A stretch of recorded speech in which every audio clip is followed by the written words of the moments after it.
Okay, I am here to interview Chase Hughes for my book, The 7 Secrets of Becoming an Influential Speaker.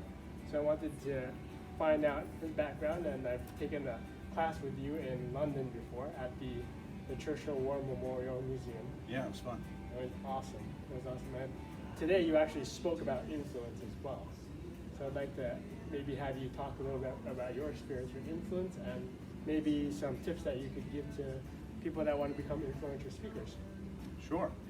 Well, my name is Chase Hughes. I did 20 years in the U.S. military, and now I train people in behavioral engineering, behavior profiling, and interrogation, and I'm a trial consultant here in the United States most of the time. And I think one of the best things that I ever learned about behavior, whether you're doing public speaking or whether you're communicating to another person, since I teach body language for a living, one of the things I teach people is that fear, anytime someone's experiencing any kind of fear, it makes the body move faster. We blink faster, we blink more often, our hands move faster, our head moves faster. Like if someone calls your name and you're in a state of fear or any kind of worry, your head's gonna snap faster to look what it is. Think about the difference between a Chihuahua when a sound goes off in the house, who's naturally like a fearful animal, and a Rottweiler who would be laying down and the sound and the head just slowly picks up and checks out what it is. So not only can we see other people and determine whether or not they're comfortable by how fast they're moving, that's how other people subconsciously determine whether or not we're trustworthy. So one piece of advice I would give you, if you're a public speaker, if anybody's doing any kind of public speaking, is that we're sending these unconscious signals all the time.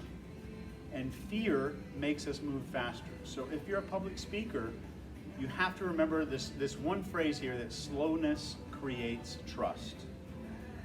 So try this exercise for 2 days. Just try this homework out for 2 days. Don't move any faster than you would if you were standing in a swimming pool. Make that your speed limit for your body, so we're generating trust with other people. And that's one of the coolest lessons I learned as a public speaker. Now, you also have any tips on where they could go for some training, or maybe you have some recommendations for reading for them? Or? Yeah, so I teach a lot of people reading courses. We have a new course called the 6-Minute X-Ray, where I've been in a lot of life or death situations where reading people literally meant my life or not. So over 20 years, I developed this course called the 6-Minute X-Ray.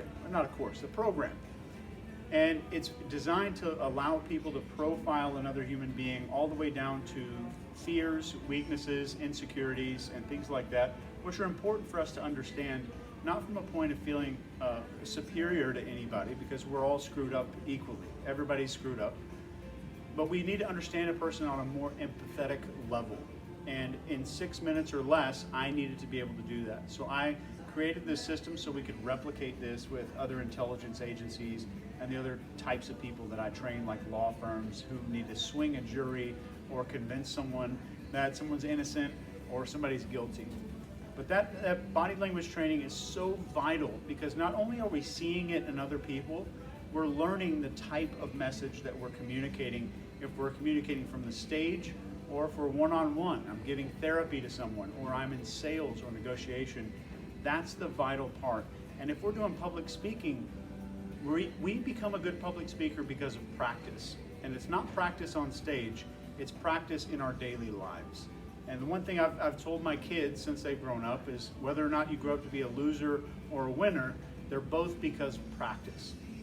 So one thing we need to do is master how we're coming off to other people, and whether or not we're really empathetic and we're understanding the signals that we're getting from other human beings. Cool, great. And I just also got one of your books the other day, and maybe you would like to share a little bit about it. This is phrase 7? Oh yeah, because I think that some of the elements of influence is going to be in that book. Yeah. Might be something that they might want to pick up.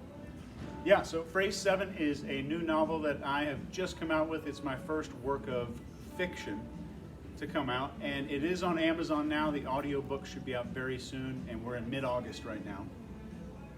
And the book centers around a mind control organization that does good for the world. They prevent dipshit political leaders from launching nuclear weapons or using chemical weapons or shipping that stuff around the world, and they use persuasion to do it. The entire book opens up with a quote that says, "A person who can persuade a country's leader is more powerful than the country's entire military infrastructure," which I believe.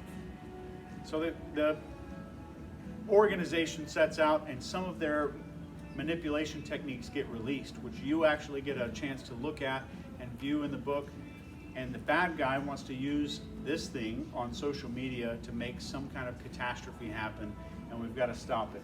But throughout the book, I try to pepper in a lot of these really fascinating techniques, especially the stuff that's fascinated me throughout the course of my career. And it's a great book. It was a lot of fun to write, and hopefully will be a television series very soon. Great. I'm looking forward to reading that book, finishing it, and giving you some comments on it. Yeah, thanks, man. Appreciate It'll it. be fun. It'll be fun.